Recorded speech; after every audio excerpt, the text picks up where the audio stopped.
Assalamu alaikum dostlar, кереметтүү кечки Бишкектен барыңыздарга салам. Сиздер үчүн атайы Таластан келип ушул видеону чыгарууну туура көрдүк. Бүгүн буюрса эмне үчүн китеп окушубуз керек? Китепти кантип туура тандайбыз жана китептен кандай пайда табабыз? Ушул тууралуу Табылды Муратбеков, бир адамдан бир китеп долбоорунун негиздөөчүлөрүнүн бири. Окутуу боюнча эксперт, менин оюмча, жана жөнөкөй жакшы адам менен болмокчу. Эмесе лайктарды аябаңыздар. Таластан атайын Бишкекке келдик. Комментарий калтырыңыздар жана бөлүшүңүздөр. Баштайбыз.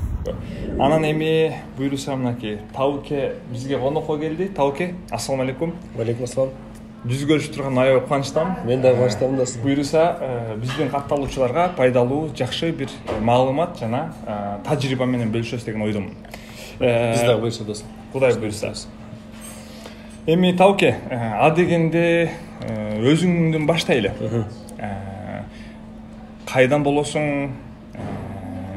Учурда эмне менен алек болуп атасың? Жарайт досум.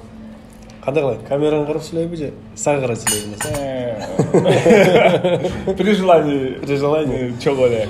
Биринчиден камераны карап сүйлөйсө көрүүчүлөр көрүп атат да. Алар менен учурашып алайын. Ассалам алейкум достор. Сиздер менен жүз көрүшүп атканга өтө кубанычтабыз. Эсконун көптөн бери тыныгуудан кийинки эфиринде биринчи конок болуп атышы мен үчүн кайсы бир деңгээлде сыймык. Ошон үчүн биринчиден амандашып алалы. Кудайга чексиз шүгүрлөр болсун.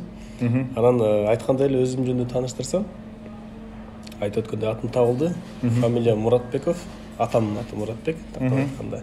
Өзүм Көлдүн кулуну, типти Тогузбай деген айылда чоңойгом, туулгам, чоңойгон, өскөн айылым катары Сарытылбай деген айыл.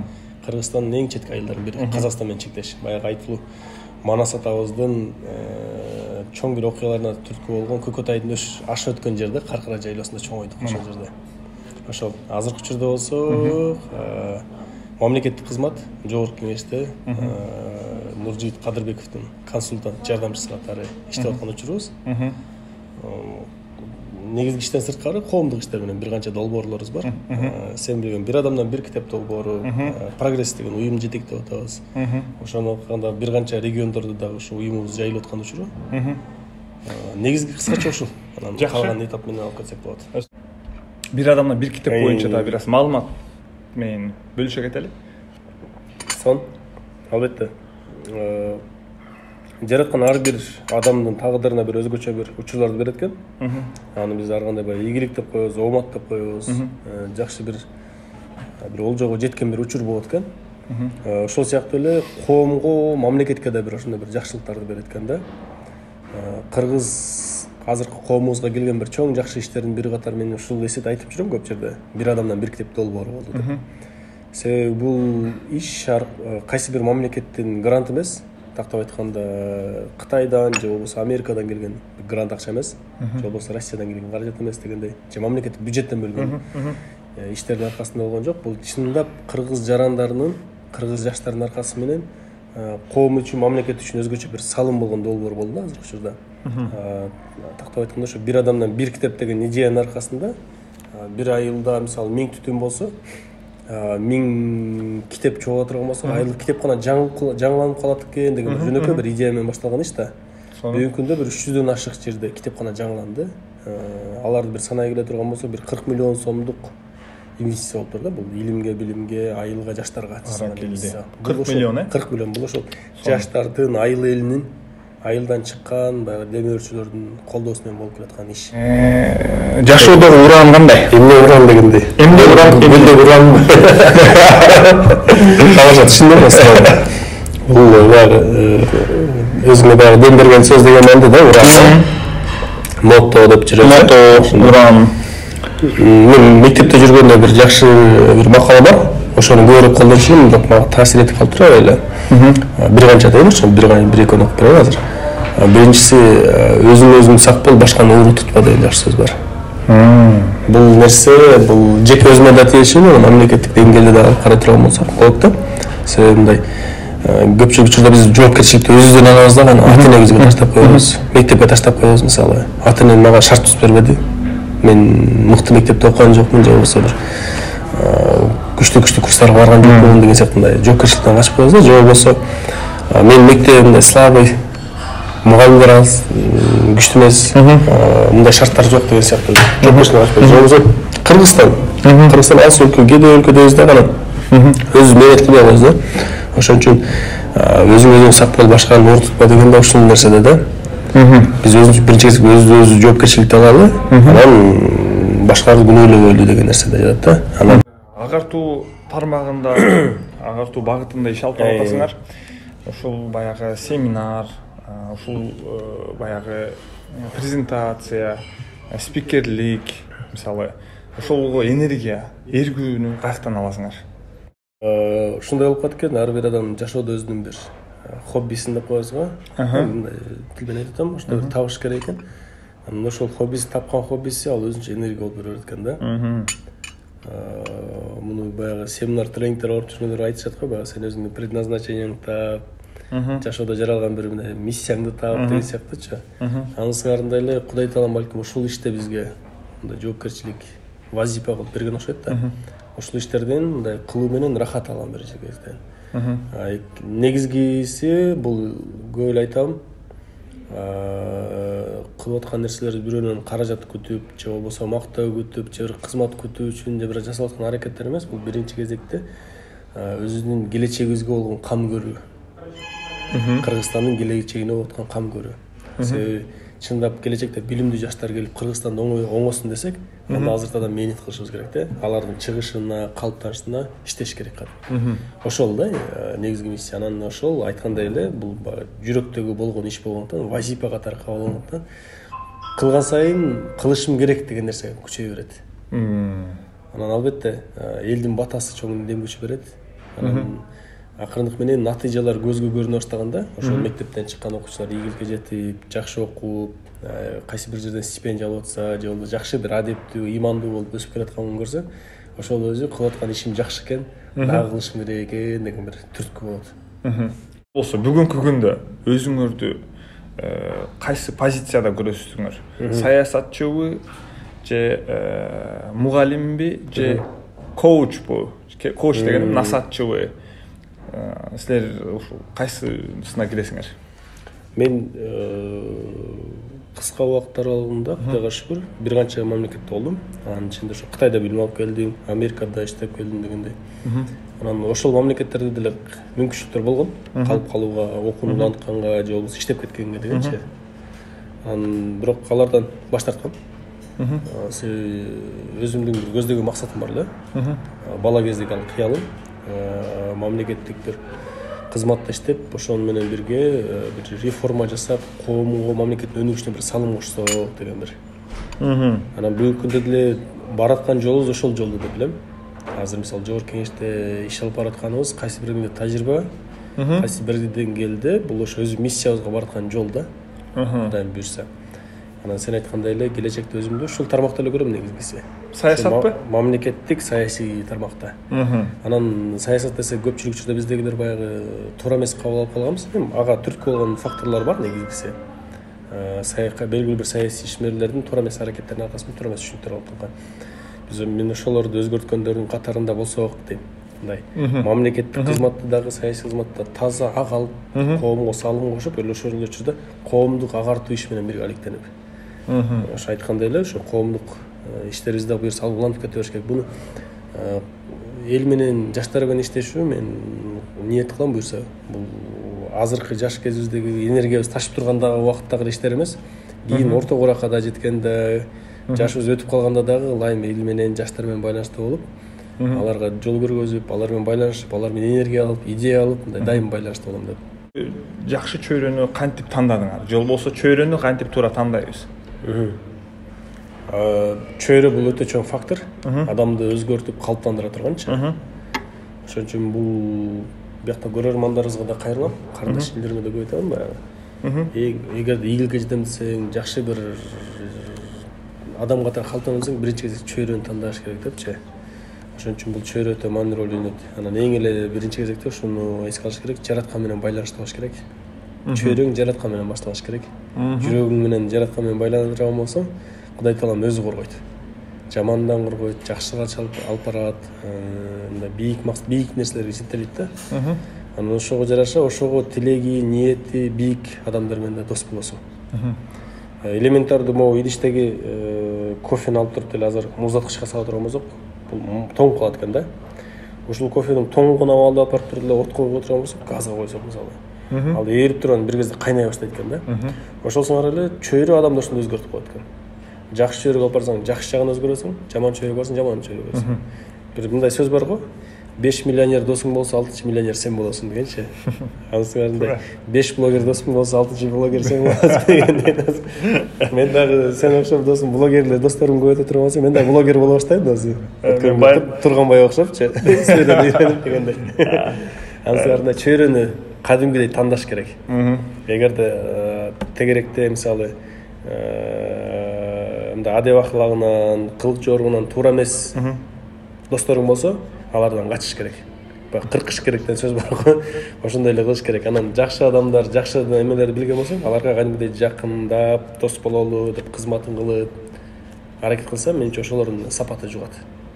Мен билем, Табылды мырза китепти окутуу боюнчасын биле албайм, бирок окууга чакыруу боюнча эксперттердин бири, мен оюмча. Анан эми китеп боюнча сүйлөшөлү Табылке. Эмне үчүн китеп окушубуз керек? Өтө жакшы суроо. Суроонун башында да комментарий туура болду. Окуу боюнча эмес, окутуу боюнча да.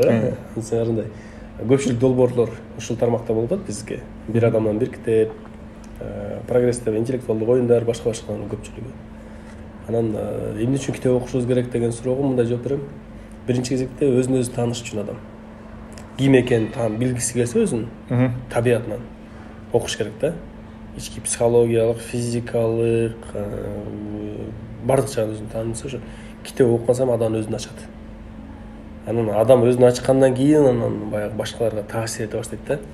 Ошон үчүн китеп окуган адам билесиз го, азыр ийгиликтүү адамдардын 100% деп, 95% же 99% китеп окуган адамдар да. Ошон үчүн өзүн тааныган адам китеп окуйт, китеп окуган адам өзүн тааныйт, анан ошолор ийгилик жаратат да. Анан китеп окуган адамды байкасаңыздар, кадимгидей навигатор да. Ким көп окуса, анализи бар, анан багыты бар. Сүйлөгөндө дагы, алып жүргөндө дагы, башкаларга таасир бергенде дагы. Анан жалпы мындай Кыргызстандын масштабында ала турган болсок, эмне үчүн китеп окуш керек дегенде, өнүгүш үчүн китеп окушубуз керек. Маданияттуу, адептүү, өнүккөн, башкаларга үлгү болгон коом куруш үчүн китеп окушубуз керек. Жөн гана адам катары жашаш үчүн да китеп окушубуз керек. Китеп окуу дегенде дагы мындай көп чечмелеп, тереңдеп кетсе болот. Кандай китеп окуш керек, кантип окуш керек деген бул башка суроо. Бирок жалпы жөнүнөн ошо китеп окуу маданиятына иштей турган болсок, Кыргызстаныбыз өнүгөт. Өнүгүүнүн бир формасы ошо китеп окууда да. Китепти кантип тандайбыз? Китепти кандай тандайбыз? Биринчи кезекте китеп тандоодон мурун адам өзүнүн баягы эмнени сүйөрүн аныкташ керек. Элементардуу китеп окуу деле менин пикирим да. Баягы тамактануу сыяктуу да.